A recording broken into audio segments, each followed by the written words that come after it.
ज्योतिर्मठ के शंकराचार्य स्वामी अविमुक्तेश्वरानंद और उनके शिष्य मुकुंदानंद सरस्वती की अग्रिम जमानत अर्जी पर आज शुक्रवार को इलाहाबाद हाईकोर्ट में सुनवाई हुई, जहां से उन्हें फौरी राहत मिली है। फैसला रिजर्व रखा गया है।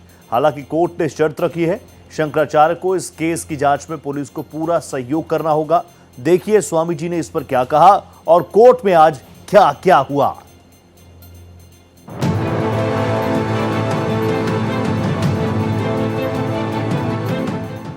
सनातन के लिए बड़ा सवाल बने शंकराचार्य को जेल या बेल का मामला फिलहाल टल गया है। इलाहाबाद हाईकोर्ट ने ज्योतिष पीठ के शंकराचार्य स्वामी अविमुक्तेश्वरानंद सरस्वती को यौन उत्पीड़न केस में बड़ी राहत देते हुए उनकी गिरफ्तारी पर फिलहाल रोक लगा दी है। जस्टिस जितेंद्र कुमार सिन्हा की सिंगल पीठ ने मामले की सुनवाई के बाद शंकराचार्य और उनके सहयोगियों की गिरफ्तारी पर तब तक के लिए रोक लगाई है जब तक कि इस मामले में अंतिम फैसला नहीं आ जाता, क्योंकि अदालत ने दोनों पक्षों यानी शंकराचार्य के वकील और सरकारी वकील की दलीलें सुनने के बाद अग्रिम जमानत याचिका पर अपना फैसला सुरक्षित रख लिया है। हालांकि शंकराचार्य के वकील का दावा है कि केस ही झूठा है, इसलिए उन्हें पूरी राहत मिली है।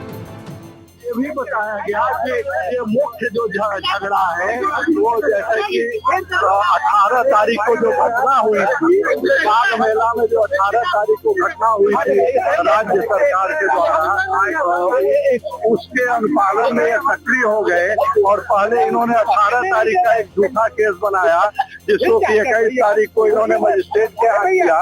उसमें इन्होंने इन बच्चों का कोई जिक्र नहीं किया, जबकि ये कहते हैं कि 18 को बच्चे इनके पास आ गए थे। यही सब बात की गई।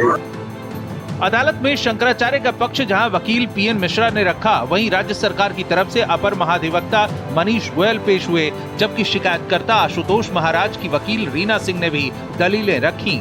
हाईकोर्ट में शनिवार से होली की छुट्टियां शुरू हो रही हैं, इसलिए अब इस मामले में विस्तृत फैसला 9 मार्च 2026 को कोर्ट खुलने के बाद कभी भी आ सकता है। फिलहाल कोर्ट ने फैसला सुरक्षित रखने के साथ दो बातें कही हैं।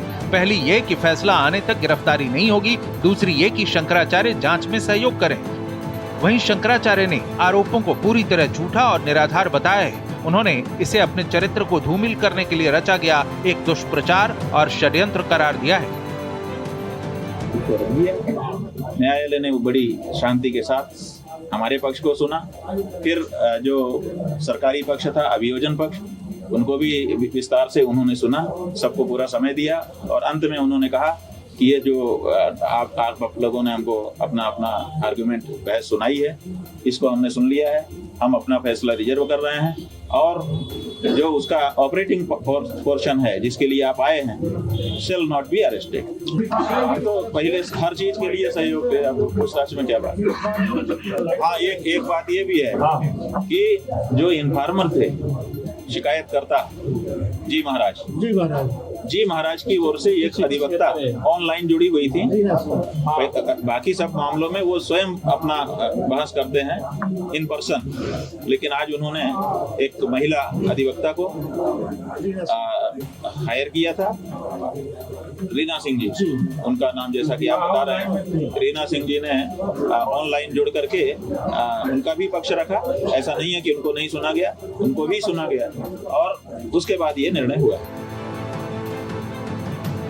ये मामला वैसे नाबालिग बच्चे जो मठ में रहकर अध्ययन करते हैं, जिन्हें बटुक कहा जाता है, उनके साथ कथित यौन शोषण के आरोपों से जुड़ा है, जिसमें प्रयागराज की एक विशेष पॉक्सो अदालत के आदेश पर हाल ही में झूंसी थाने में स्वामी अविमुक्तेश्वरानंद सरस्वती और उनके शिष्य स्वामी मुकुंदानंद ब्रह्मचारी के अलावा 2-3 अज्ञात लोगों पर बाल यौन शोषण के आरोपों में FIR दर्ज कराई गई है। शंकराचार्य के वकीलों ने इन आरोपों को उन्हें बदनाम करने की एक साजिश बताया है। Bureau report, Bharat express.